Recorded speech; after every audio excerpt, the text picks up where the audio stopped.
Hello. Hello. I am trying this out. Seeing if I can restream something I'm listening to. Try out my man Caleb Maupin here. I can play games and listen to Caleb spread the message far and wide. See if I can pull it off. I need to add. Oh, I'm on the wrong one. Let's try this one. Can I copy that browser source? Copy. Paste. Will that work? Let's do ads. I don't want ads. There we go. Let's turn it off and back on.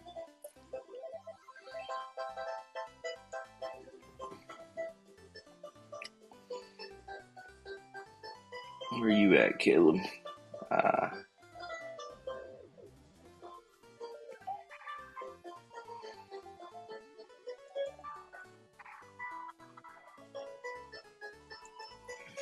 Let's see if I can set this up to where I can hear the global settings.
What is that?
Are my AirPods? Yeah.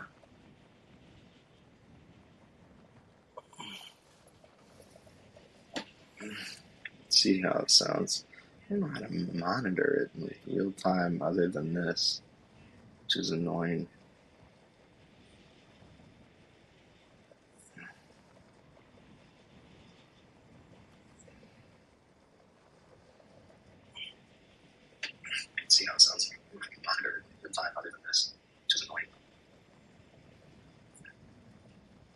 No, I can't hear Caleb.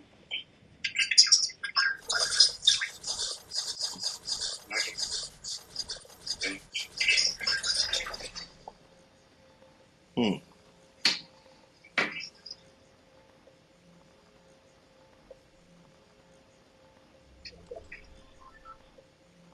Why can't you hear it?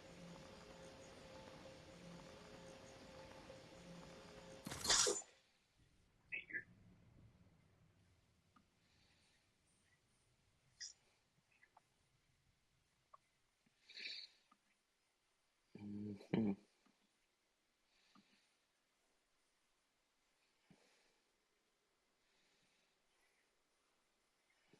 I can hear it in my headphones.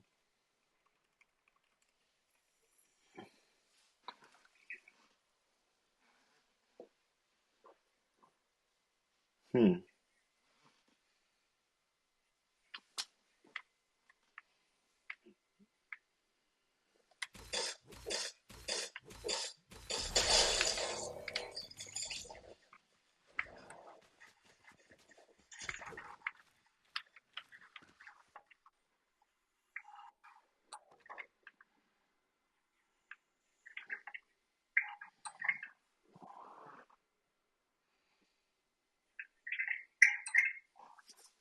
Hmm.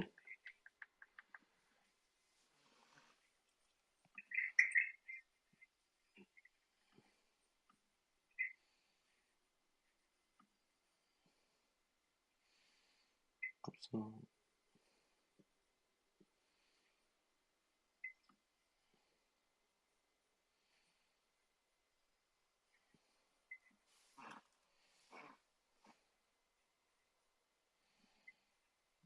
hmm.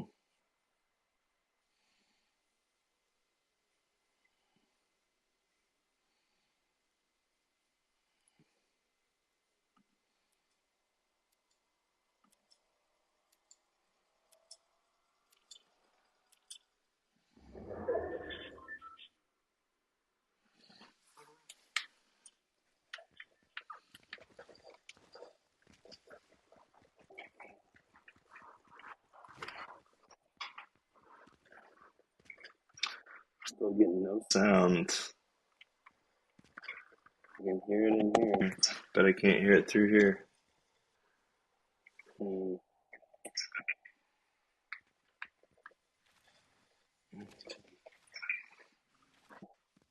What in the world? See, can I hear this game?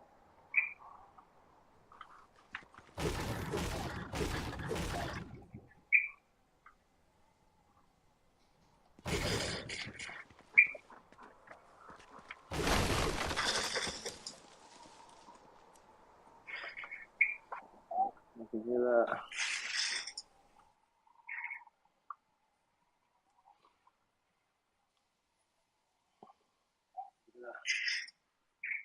Hmm.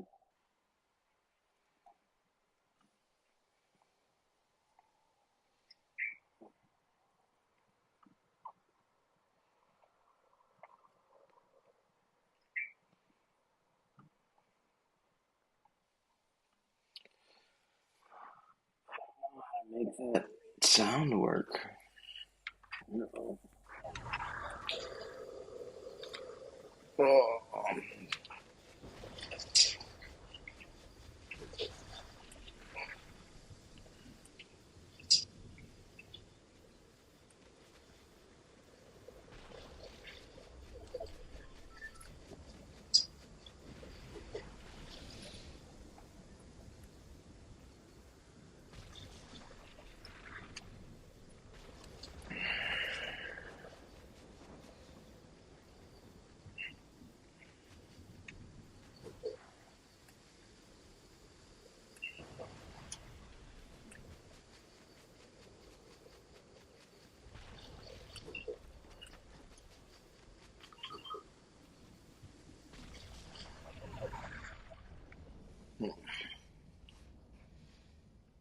Let's try this.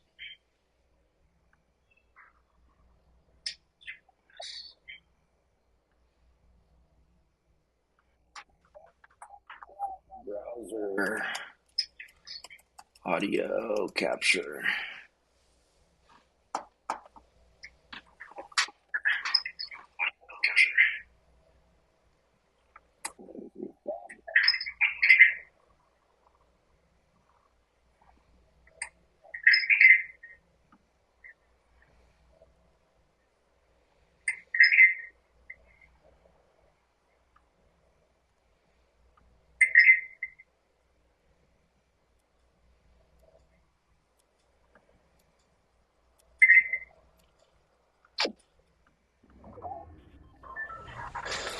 All right.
So weird.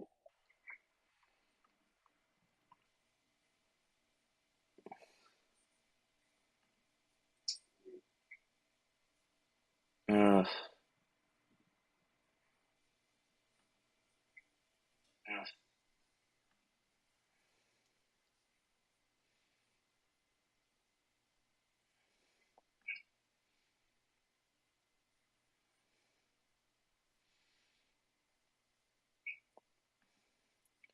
can I hear that?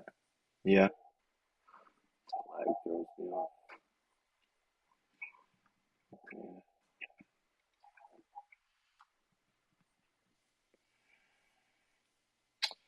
I don't know how to make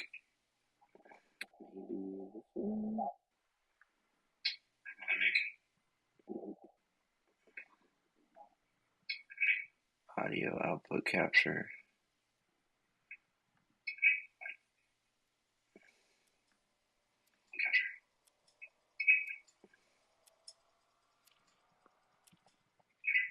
See if that works.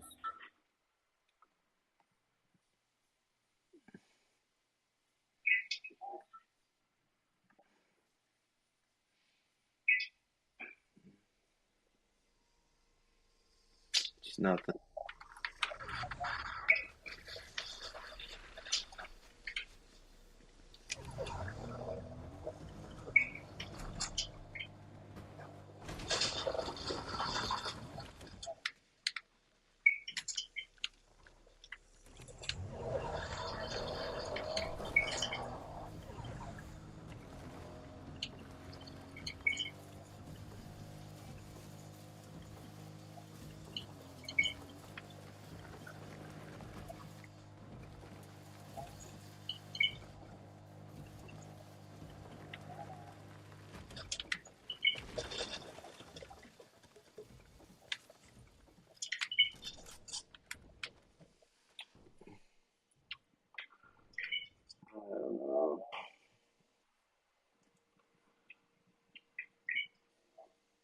Can I hear myself talk? Can I hear myself talk? Check.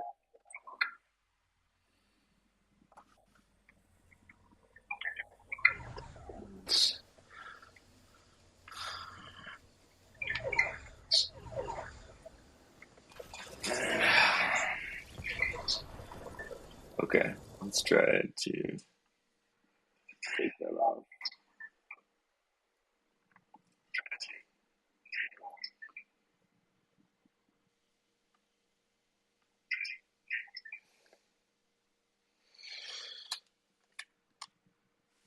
All right, let's keep trying. Try to add it again. Add browser source.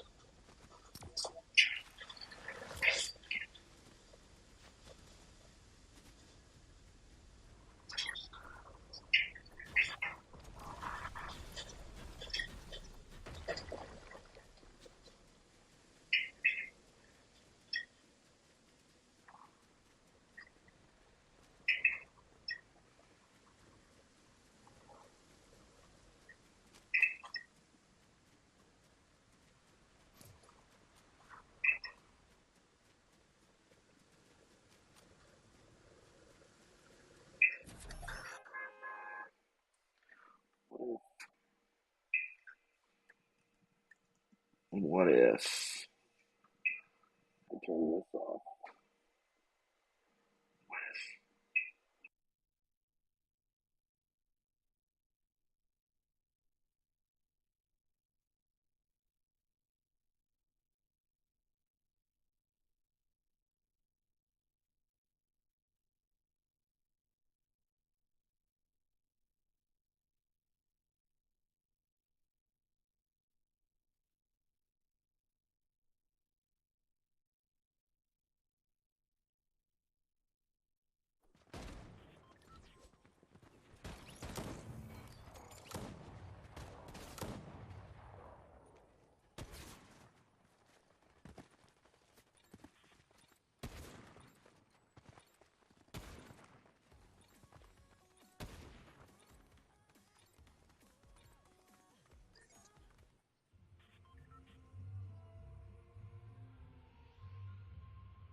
Have you walked?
Chicago right now.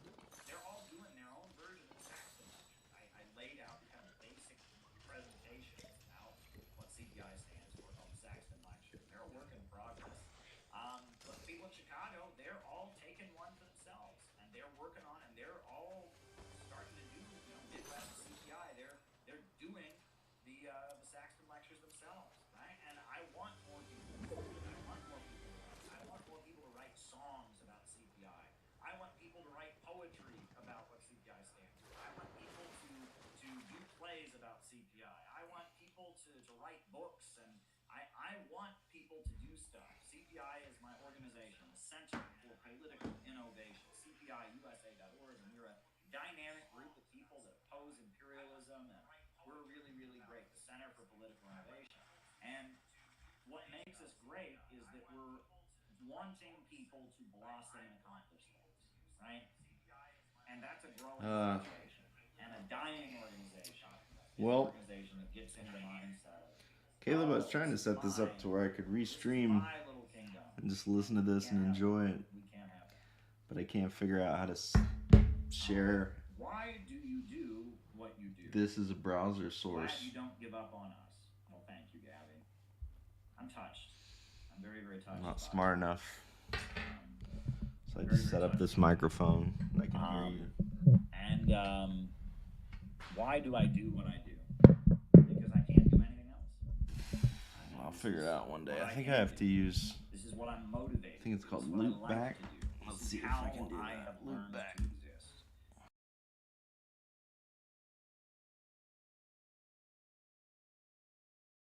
But I have to do this. This is who I am, and this is what keeps me going. This is how I've learned to be happy. This is how I've learned to exist, right?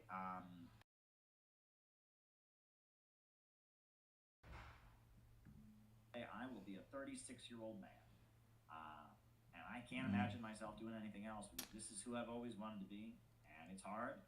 And I can't do that right now. We'll try that later. I'm not gonna give up. I make mistakes too. There are things I've done that have made my life a little more difficult. I bet I can do it with loop.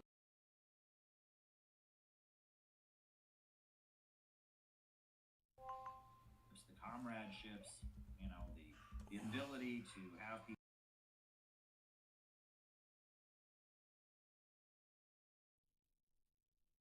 Things, to have people teach you new things. The relationships that you have doing revolutionary anti-imperialist work are amazing.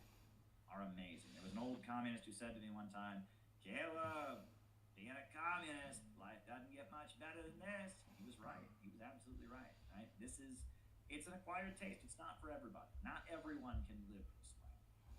Not everyone can live this way. And sometimes you go into overkill. Right now at CPI, we're gaining momentum, and that's good, right? And I feel like, we did so much in the year of 2023, and I think we're going to do a lot in the year of 2024, and I want us to, we're going to gain momentum, and pretty soon we're going to be doing a lot. I mean, we're going to be doing a lot, right? Give it 3-4 years, we're going to be going great guns, and we're going to be doing great, amazing stuff, but, we want to make sure that we stay on top of things, that we keep stuff in order, and that we do things. We don't get ahead of ourselves, which I don't think we're going to do. But that's something to keep in mind, because you can get into the point where this is where people are just going. They're not sleeping. They're just out there every day. Go, and that's great in a way, but it can burn you out too. So you got to pace yourself to some degree or other, right? You got to pace yourself sometimes. So there you go.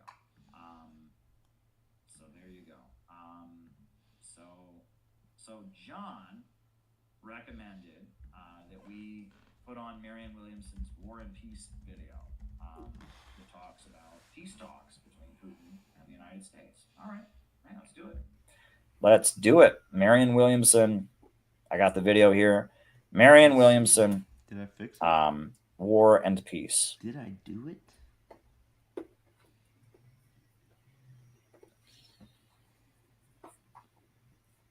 I'm Williamson, and I want to talk to you about issues of war and peace. In 1960, John F. Kennedy won the presidential election. I did it. His predecessor was Dwight Eisenhower. Caleb. He had served 8 years as president, me and he'd also been the 40 Supreme minutes, which is Allied my Commander usual during time, World but- War II. In Eisenhower's farewell address, he gave a speech where he coined the phrase military-industrial complex. True. That's true. And Carol Quigley, who I've quoted a lot, who's kind of a source for the analysis about the Yankee and Cowboy War and divisions in the ruling class, he was writing about that at the time as well.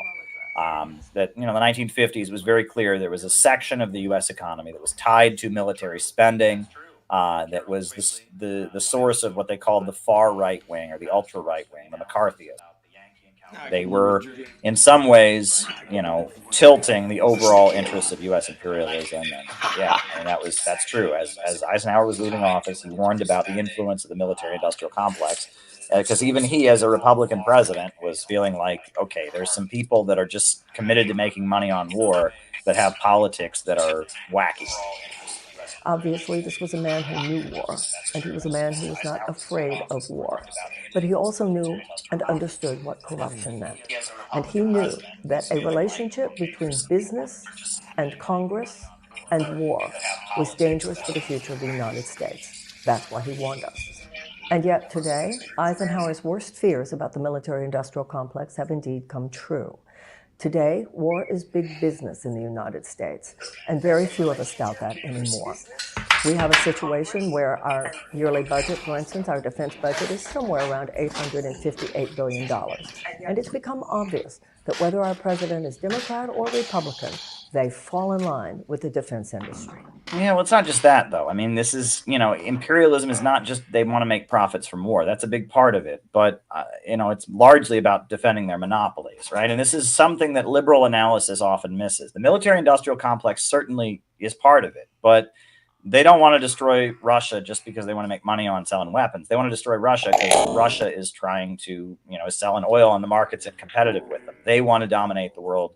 They want to dominate the world and have no competitors. They want to hold back development. And that's, this is the kind of liberal analysis that you get that kind of misses that part. It's just like, well, these companies make profits from war and they're corrupting our policy. True, but. And it gets worse. There have been wars fought in our lifetime. Definitely Iraq, the last 20 years of Afghanistan, where it is so obvious to everyone that in the final analysis, those wars had less to do with righteous foreign policy and much more to do with price gouging the Pentagon, the billions and billions of dollars that would be made by the military-industrial complex. In fact, put all those together, and we are talking trillions. Now, this is simply one more area where the American people feel that somebody's in control. They're not totally sure who. It's so clear it's not us. And now, there's war going on everywhere. There's war in Gaza. There's war in Ukraine. And the United States alone has over 800 military establishments in 80 countries of the world. This is one of many areas where it's time for the people to take back the power. And we take back the power by taking back the conversation. We've been trained to simply farm out our best thinking. We figure somebody's handling those things. There's the Defense Department, there's the State Department, there are all those committees in Congress, there's the Commander-in-Chief.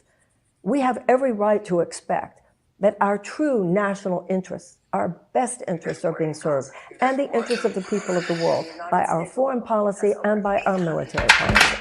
And yet we're living at a time when it makes a lot of sense, not only to exercise healthy skepticism, real cynicism when it comes to the activity of the U.S. defense establishment. It's called in Washington, D.C., the blob.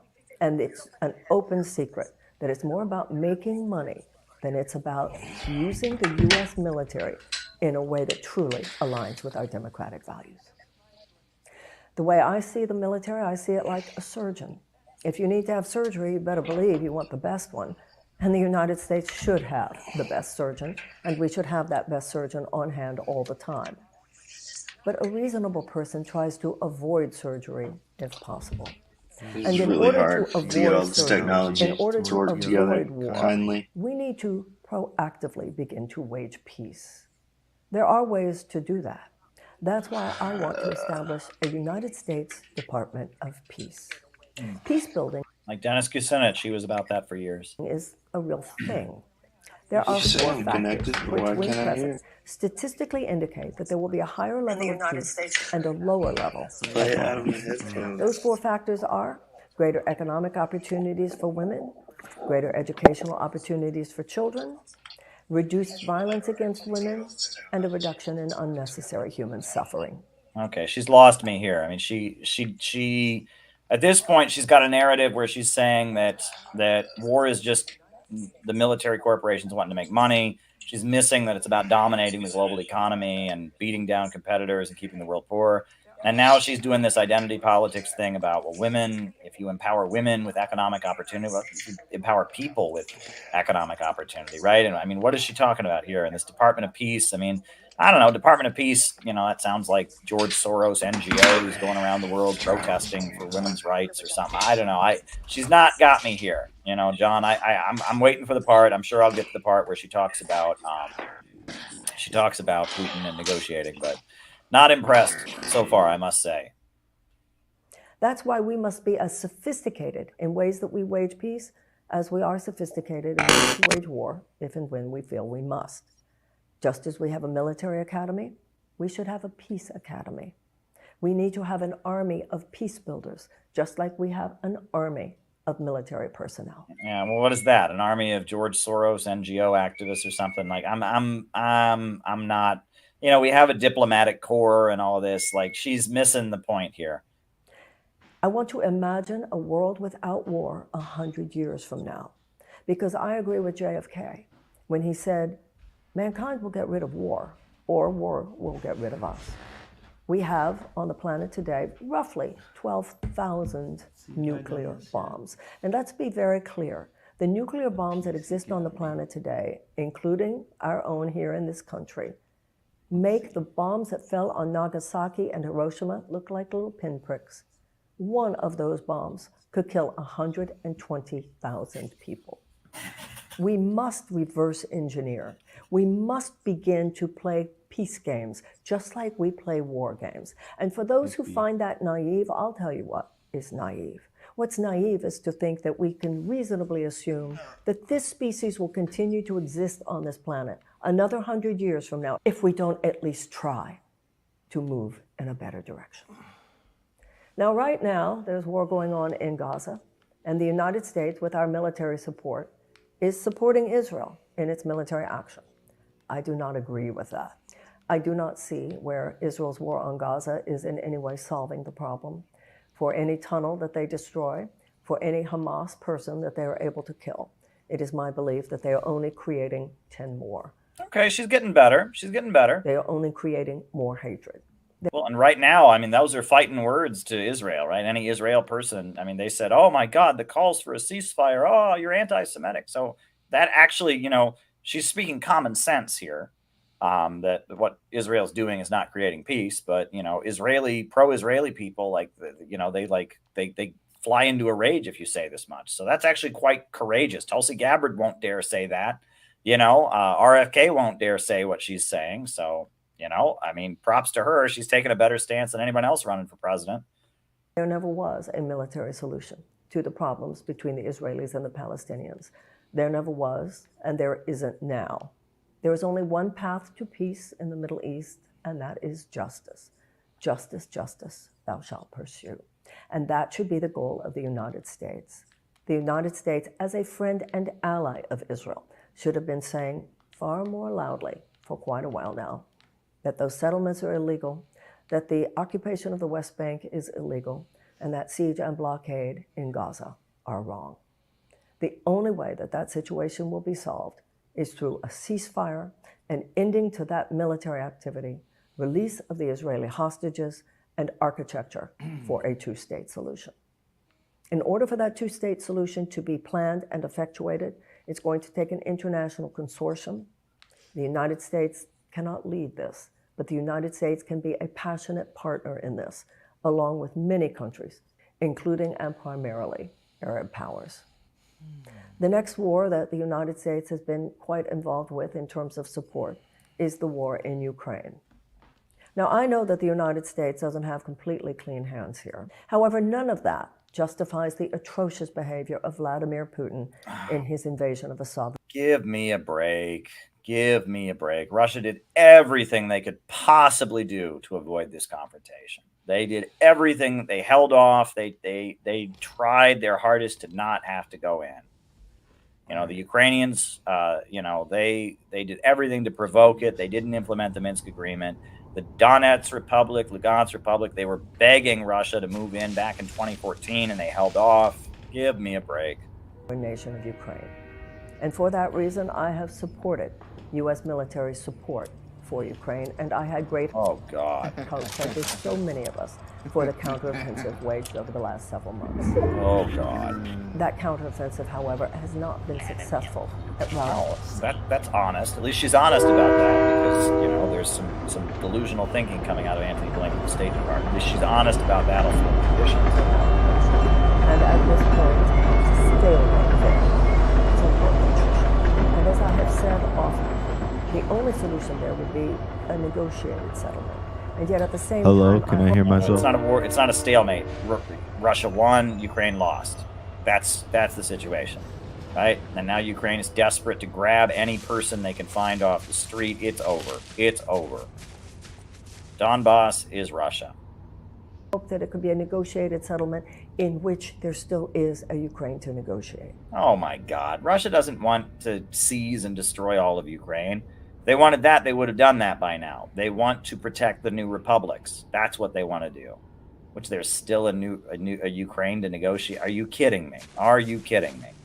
Recently, there is definite evidence that Vladimir Putin has said that he is willing to sit down and talk. He's been saying that from the beginning. Russia has been trying to talk from the beginning. So that's, oh God. He doesn't want to give up. He might be willing to talk. He's been willing to talk the whole time. Russia's been willing to talk the whole time. Any of the territory that he has taken, that is true.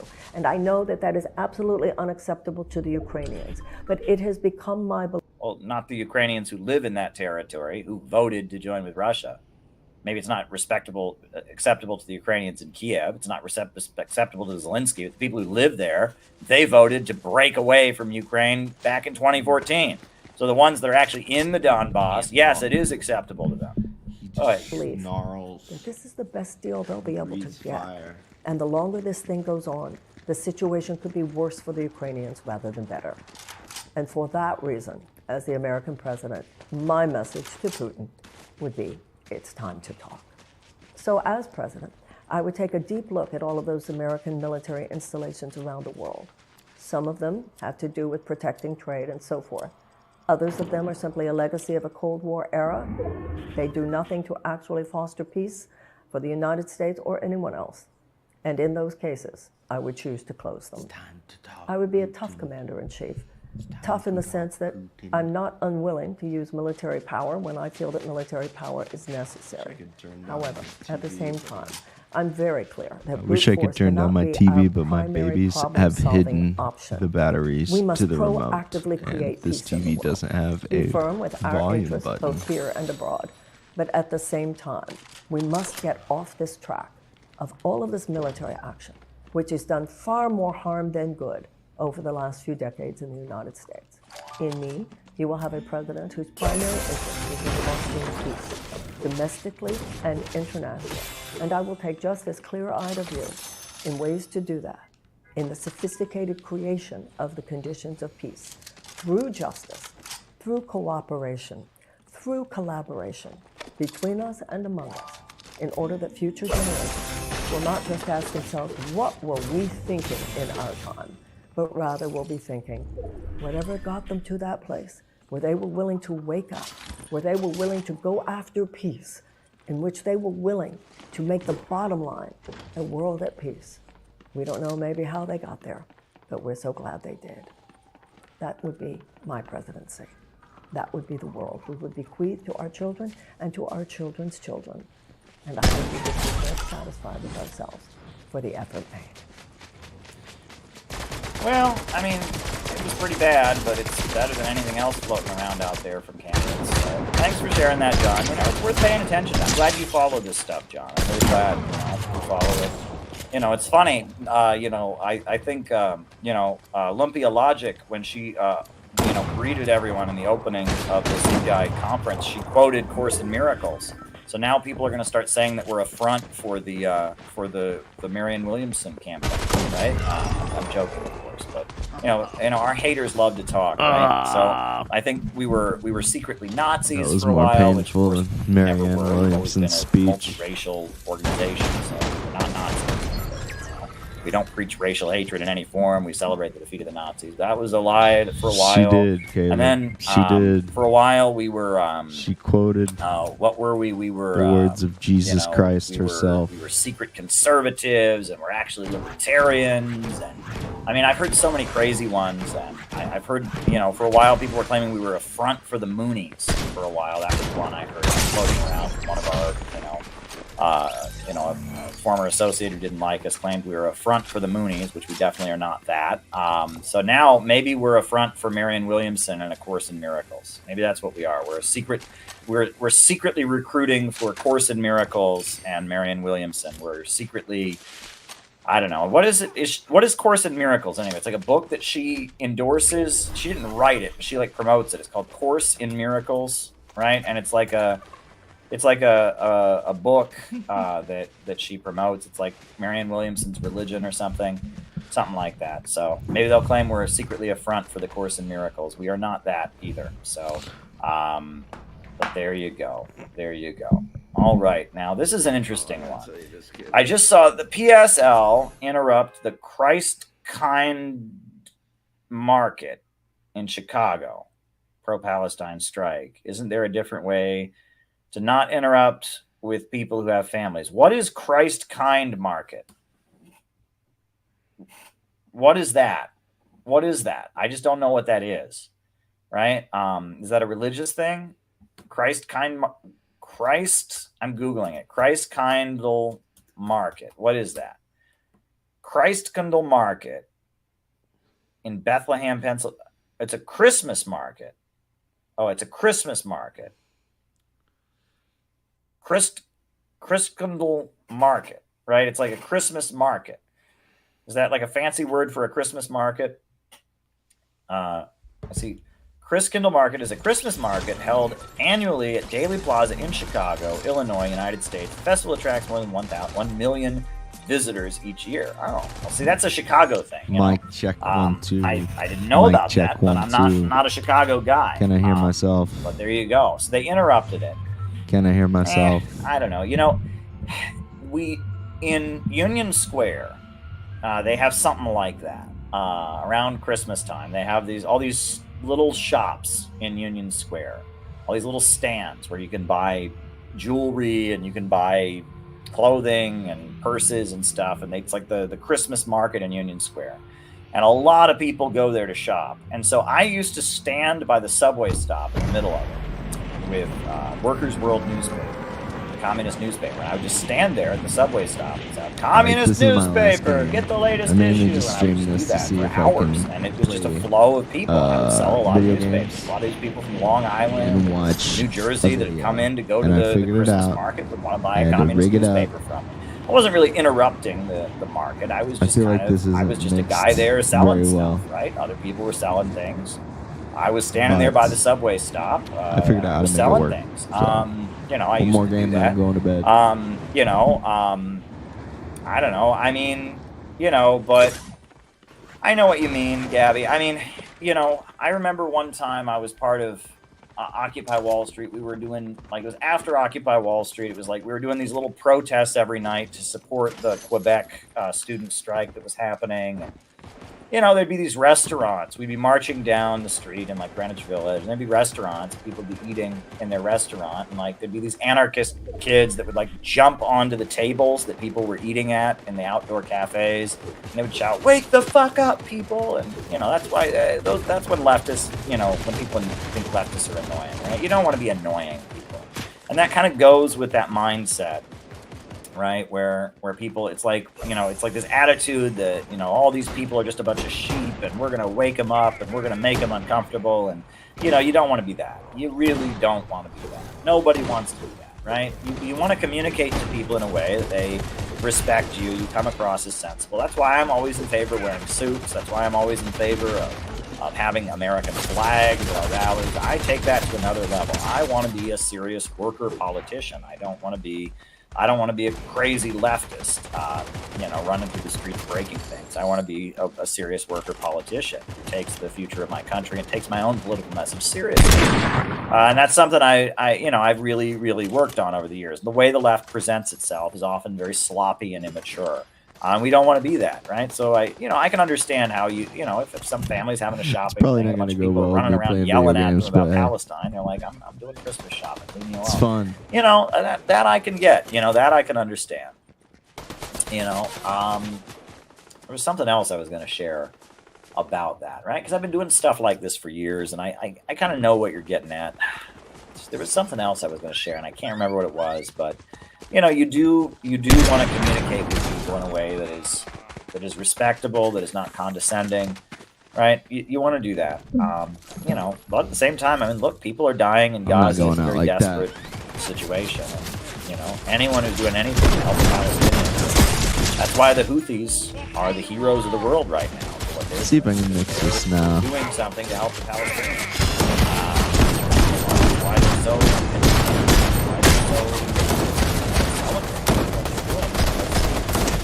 somebody's got to do something. The Palestinians are dying. So I can kind of understand the desperation that might drive people to interrupt the Christmas market. But on the other hand, I know it's probably not very professional. It's just not going to appeal to people to play video games at midnight. It's late, folks. While I listen to the stream. But, I'll be back. But I'm on Christmas break. It's been fun. I've worked thank a you lot. For asking questions and engaging with me. I'll be back. I might have some fun. Post I want to put your stream on. The interview with Kim Iverson. I'm going to post that. Oh, he's going I'm tired, out. So he's going out. Thank you all for doing what you do, and I'll be back. I'll be back tomorrow night, and this YouTube channel is going great guns. I'll just tell you that much.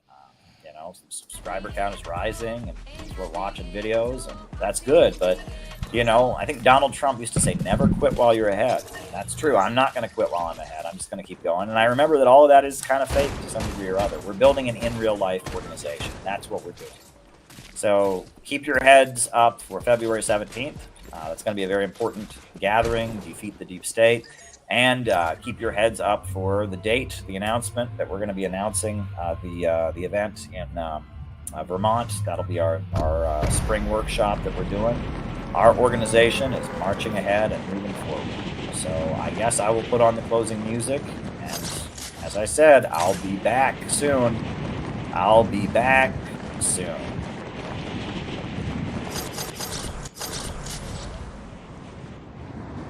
Okay.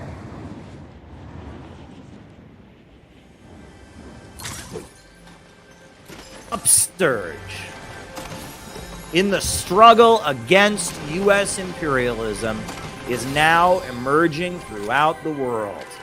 Ever since World War II, U.S. imperialism and its followers have been continuously launching wars of aggression. But the people of various countries have been continuously waging revolutionary wars to defeat their aggression. And while the danger of a new world war still exists, good night, sweet Caleb. The people of all countries must get prepared. Good night, revolution is the main trend in the world today.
was a bad shot, brother.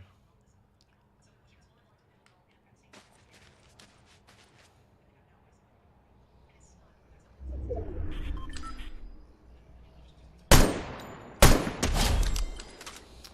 was a good shot.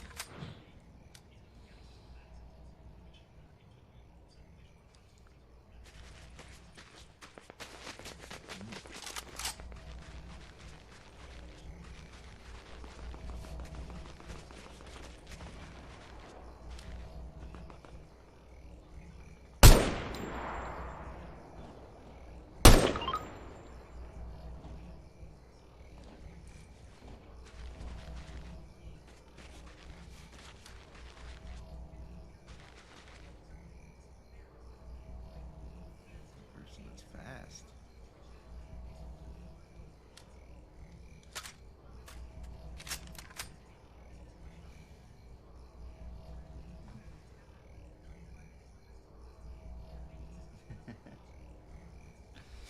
Amen, Grapentine.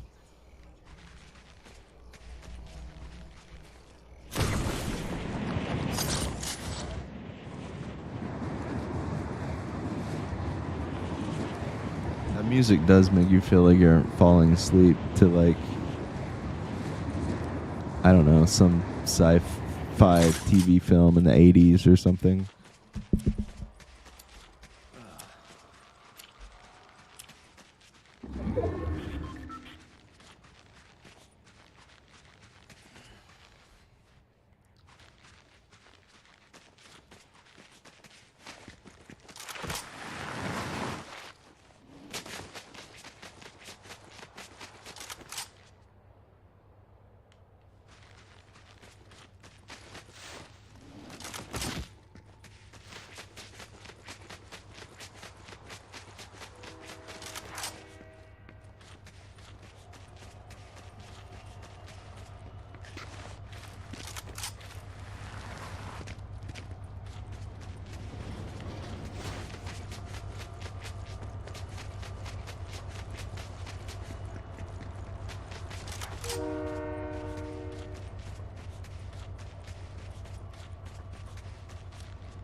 Do this. Is this still full screen?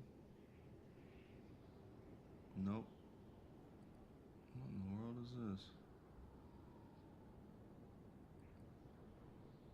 Take that off. Take that. No.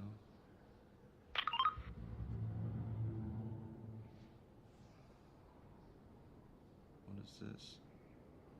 No.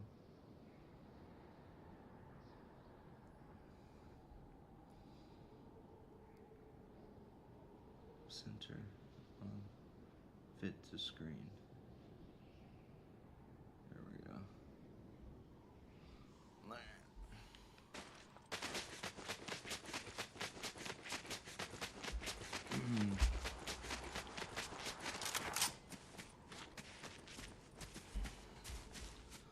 Let's see here. Let's see.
I am. In the new year, we're going to see if we can do a 365 streak of productive streams. But for my last few days break, I'm just taking it easy. I'm going to play some games, have some fun. Ain't no shame. I worked hard to get here. End of the year. Amen.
Feels so much more comfortable with the sniper rifle. I do not have one. But it would be cool if I did.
Anywhere.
Hey, that's a good place. Caleb. Hey, Caleb, you're here. I'm going to turn you into a gamer one way or another, even if I have to do it. I don't think I have.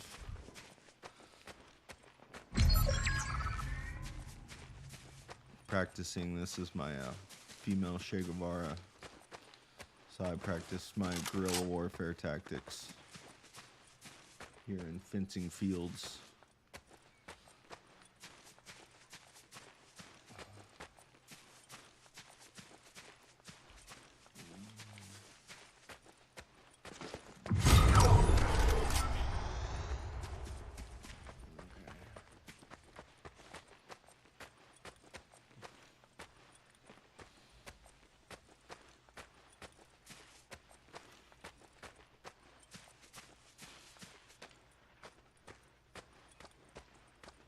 There's only one guy left.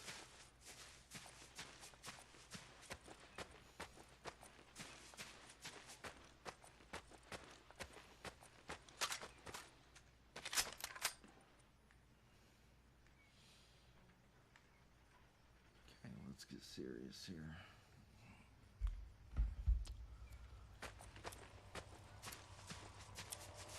Is he in the car?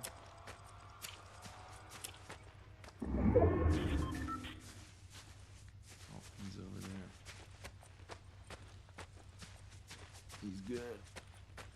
He's got a medallion.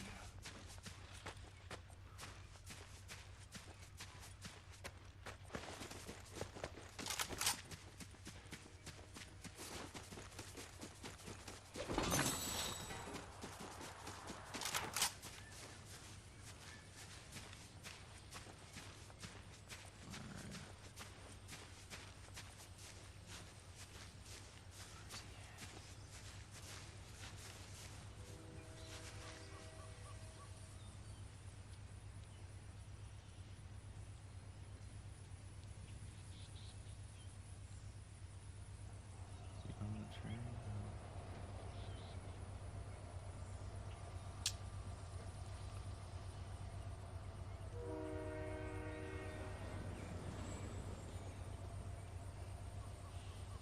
There he is.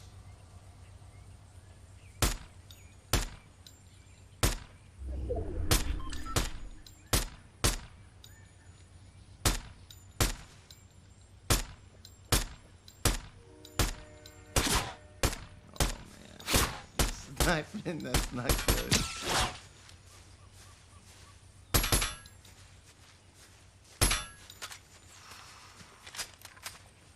He's got a sniper, I'm dead.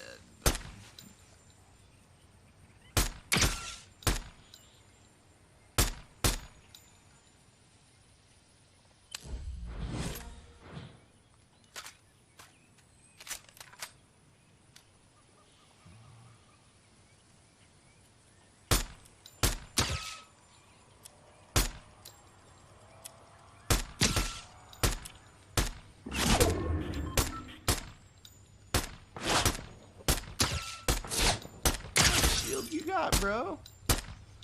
Come on.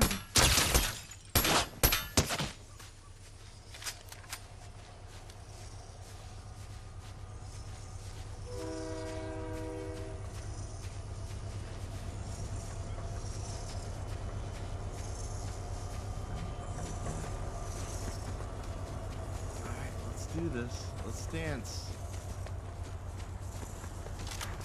Let's dance.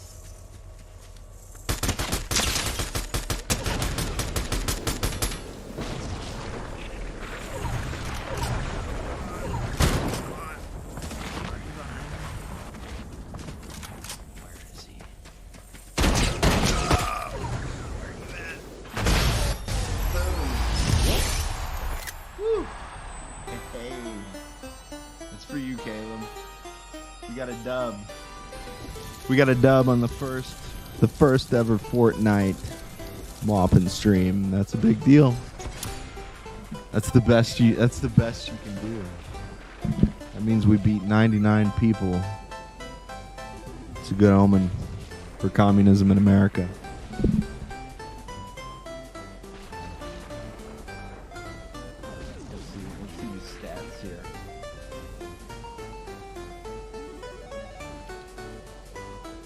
4 kills.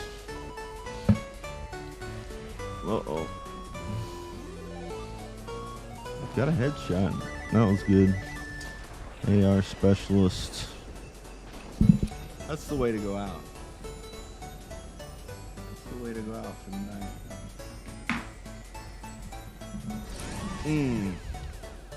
Well, like, subscribe, give Caleb some money, give CPI some money, join CPI, give me some money for my win. It was a beautiful way to end the evening. I should definitely be in bed already, but priorities, you know. Look at that. Look at that. Not every 36-year-old man can have one of those, okay, guys? It's a big deal. All right, I love y'all. I'll see you later. Thanks for being cool and encouraging us, Caleb. You're the man, brother. Peace out. Love you guys. God bless.